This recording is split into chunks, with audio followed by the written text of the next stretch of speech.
İşte karşınızda biyolog, sinir bilim uzmanı, akademisyen, araştırmacı yazar, gezgin ve rockçı Profesör Doktor Sinan Canan.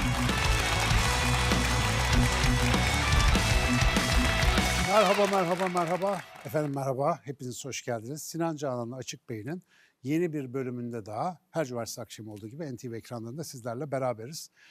Şaka maka yüze geldik.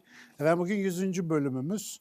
100 bölümdür tek bir konumuz var. İnsan, sevgili stüdyo konuklarımızla beraber bu konuyu deştikçe deşiyoruz. Daha yüzeyini kazıyamadık ki biz inşallah nice yüzlere dediğimiz bir 100. programla karşınızda olmanın gururunu yaşıyoruz efendim. Sağ olun, var olun.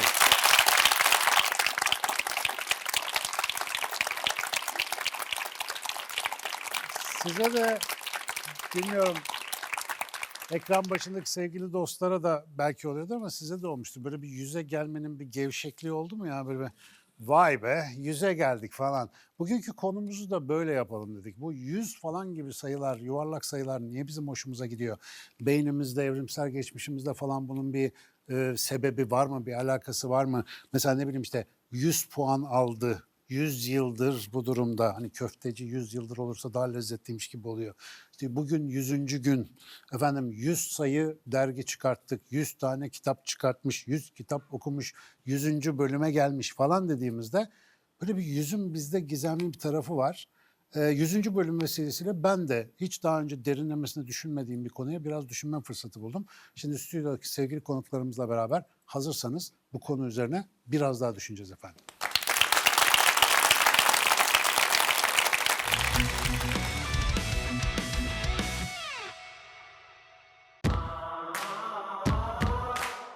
Ne oluyor böyle 100 deyince mesela 99, 100. Hanımları iyi bilir onu. Hiç merak ettiniz mi? Niye böyle fiyat etiketleri 99.95? Bir şey 100'e tamamlanınca beynimiz diyor ki oh elhamdülillah tamamı erdik şu an. Arabada saate bakıyorum 11.11. Eve gidiyorum gece 23.23 yani 11.11.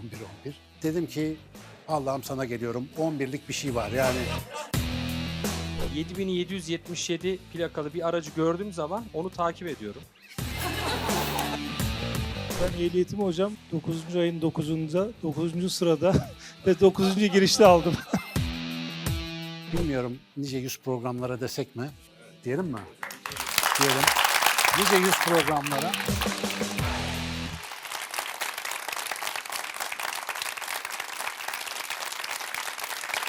Vallahi bak 100. bölümde alkışlar da daha uzun oluyor. Kesin böyle bir gaz oldu. 100 sayısı, herhangi bir şeyin 100 tane olması, 100'e varması bize ne hissettiriyor diye bir sorsam. Ben hiç böyle konunun biyolojisini, beyinsel tarafını bilmem hiç konuşmadan evvel. Yani ne oluyor böyle 100 deyince mesela 99, 100. Böyle bir tamamlanma hissi var değil mi? Bir tamam olma. Halbuki 100 sayılardan bir sayı Allah aşkına. Yani dışarıda çok da bizim dışımızda umursayan kimse varmış gibi gözükmüyor. Demek ki bizim bu tamamlanma hissetmemizin sebebi bizimle ilgili bir şey.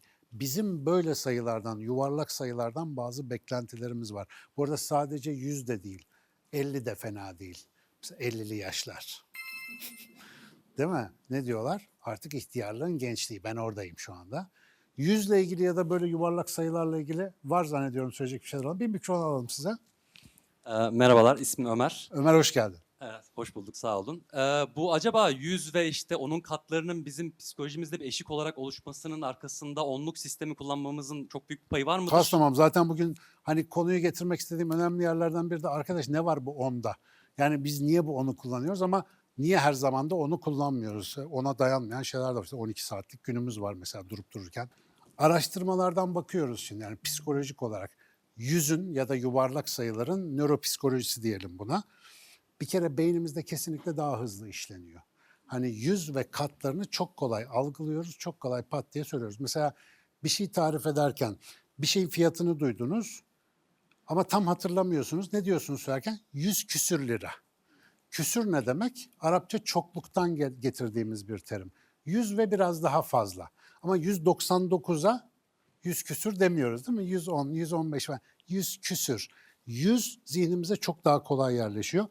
çok daha kolay hatırlıyoruz. Mesela 100 birimlik olanı, tamam olanı çok daha kolay hatırlıyoruz. Aralarda kalanları hatırlamıyoruz. Zihinsel olarak bizim zihnimizin en sevdiği şey kategoriler yapmak. Böyle kutular, sınıflar oluşturmak. Bunun içinde 100 ve bunun katları olan sayılar bizim için çok ideal gözüküyor. Yuvarlak sayıları duyunca böyle hissettiğimiz, buradaki alkışların da uzamasına belki sebep olan bir duygu var. O duyguyu yaratan bir kimyasal var. Bizim en meşhur kimyasalımız. Dopamin salgılıyoruz arkadaşlar. 100 deyince dopamin geliyor. Bir tuhaf. Yani eşi dostu mutlu etmek istiyorsanız 100 diye. Yok öyle olmuyor ama bir şey 100'e tamamlanınca beynimiz diyor ki oh elhamdülillah tamamı erdik şu anda. Mis gibi falan diyor, oraya bir işaret koyuyor. Buna en makul açıklamaları getirenlerden bir tanesi psikolojide Gestalt ya da bütün psikoloji dediğimiz bir alan var. Bizim zihnimizin böyle yapısal bir özelliği var. Boşlukları doldurup resmi tamam görmek istiyor. Resmi tamam görünce de bir rahatlıyor.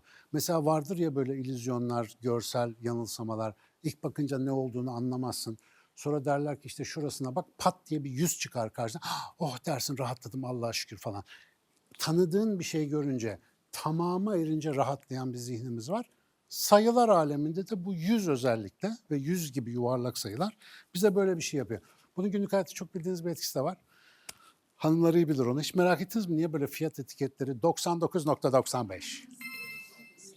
Ama bunun mesela psikolojisinde ne var? Arkadaşlar 99.95 TL ya da dolar olan bir şey 100 bile değil. Tamam olmamış yani. Bak onun altında. Psikolojik olarak 100,05 yazsa ulan 100'den de pahalı bu.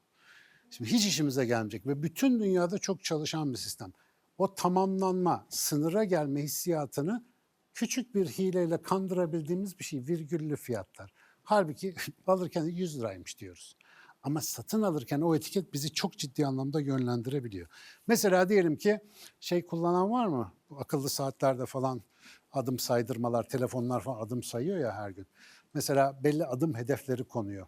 9.965 adım hedefi koyan kimse var mı? Saçma olur yani 10.000, 15.000 değil mi? 20.000 böyle hedefler koyuyoruz ki yuvarlak bir sayıya motivasyonumuz çok daha kolay yönlenebiliyor. Bunun çalışmaları da var, birazdan söyleyeceğim. Ama bir taraftan da çok böyle matematiksel olarak iyi çalışan bir beynimiz yok. En azından doğuştan getirdiğimiz öyle değil. Biraz eğitimle sonradan bazılarımız ilerliyor bu işte ama bebekler ve çocuklar üzerinde yapılan çalışmalar beynin logaritmik çalıştığını gösteriyor. Şimdi logaritmik ne demek? Logaritma onun üsleri cinsinden ifade edilen sayılar ya da kavramlar anlamına geliyor. Mesela biz onun üslerine daha duyarlıyız. Bebekler için 1 ile 2 arasındaki fark çok büyük, 100 ile 101 arasındaki fark çok küçük. Çünkü logaritmik olarak 100 ile 101 hemen hemen aynı ama 1 ile 2 çok büyük. Dolayısıyla bizim zihnimizde 2'den 1 gidince büyük feryat ediyor ama 100'den 1 düşerse çok fazla feryat etmiyor. Bir kayıp değil, oransal olarak onun kaç katını ilgilendirdiği bizim aslında duygusal olarak daha çok işimize geliyor. Mesela arkadaşlar 100'ün en güzel tarafı şu. 100 çok bir sayı. Ama en büyük avantajı ne biliyor musunuz? Şimdiye kadar hiç birden 100'e kadar sayanınız oldu mu?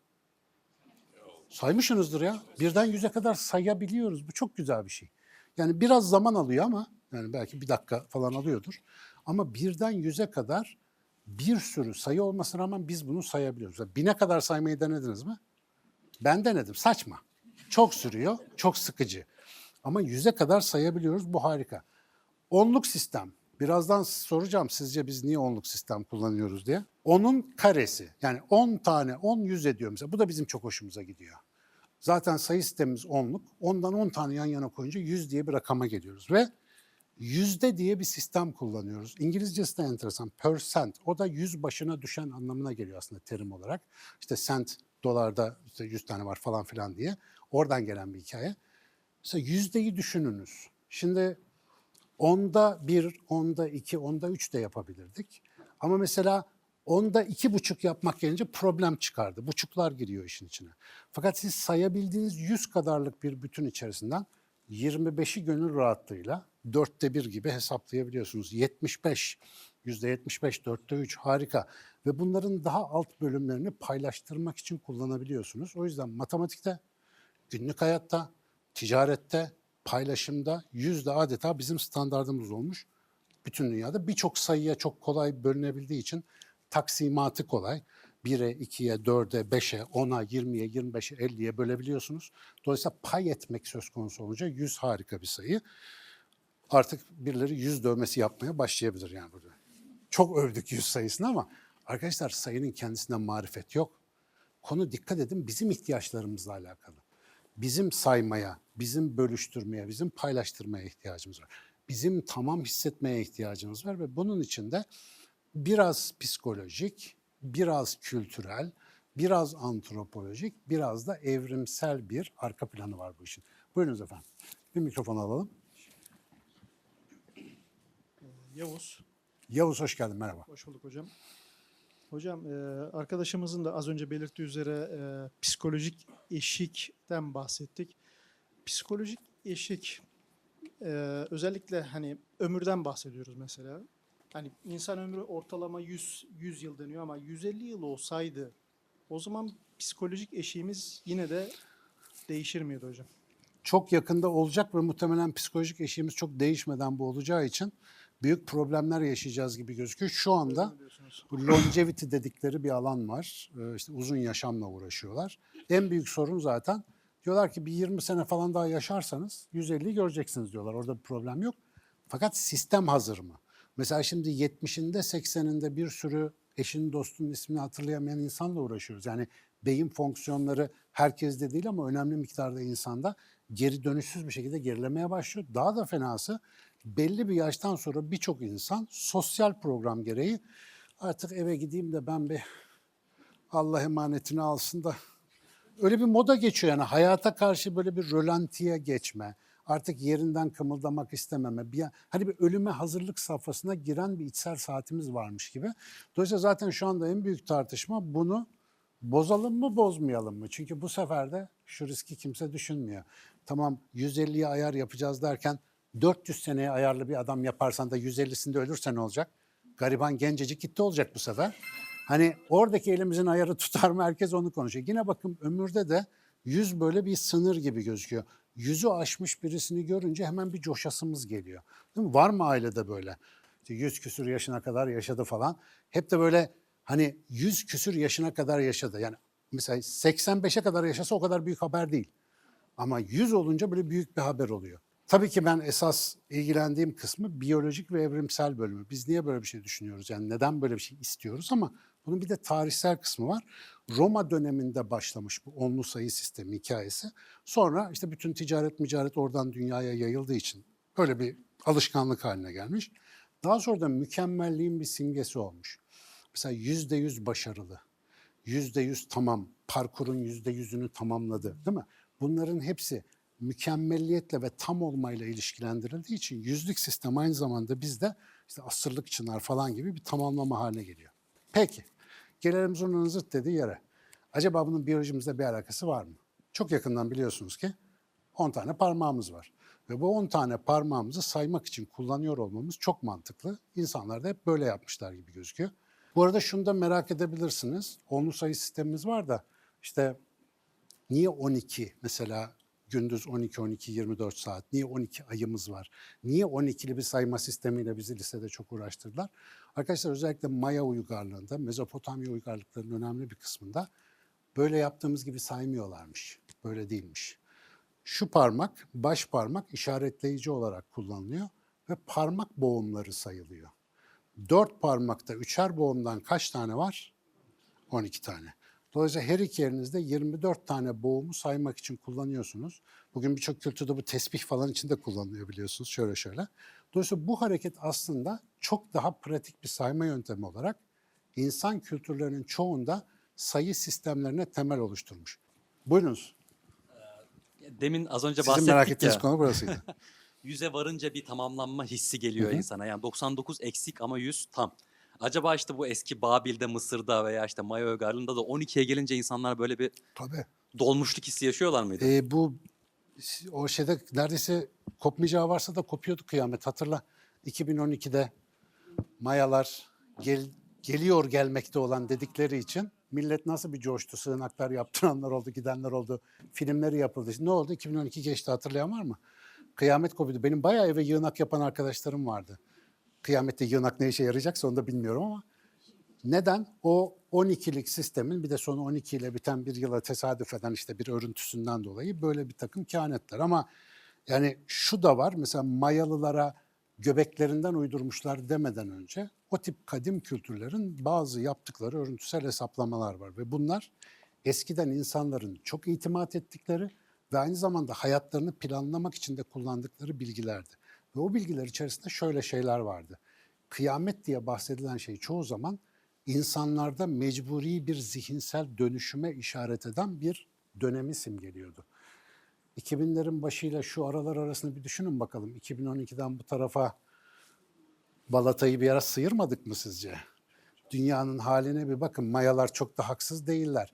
Yani belki de bir düşünce sisteminin kıyameti kopmuş olabilir. Kadim bilgiyi değerlendirirken yaptığımız yanlış, biz onu bugünün kafasıyla, işte bugünkü anlayışımıza göre oraya sığdırmaya çalışarak değerlendiriyoruz. Belki de pek öyle değildir. Ben o arkadaşların, yani atalarımızın, özellikle bizim gibi işte dijital televizyonlar, bu kadar meşgaleler, cep telefonlarının olmadığı bir dönemde günlerini ve gecelerini ne kadar derin düşünceyle geçirmiş olabileceklerini tahayyül edince korkmuyor değilim arkadaşlar. Kim bilir neler keşfettiler o insanlar. Gökyüzüne bakarak, doğaya bakarak, kendilerine bakarak o kadar çok zaman harcadılar ki sadece Aristo'nun insan bedeniyle ilgili bulduğu enteresan deneyleri biz hala bugün fizyoloji laboratuvarlarında öğrencilere gösteririz. Aristo yani böyle bir gökten zembille inen bir bilgi almış biri değil bildiğimiz kadarıyla. Kendisini incelemeye ve tabiatı gözlemlemeye çok vakti olan insanlardan biriydi. Biraz da metodik ve akıllıydı. Dolayısıyla o zamanın bilgisini bugün değerlendirirken biraz dikkatli olmak lazım.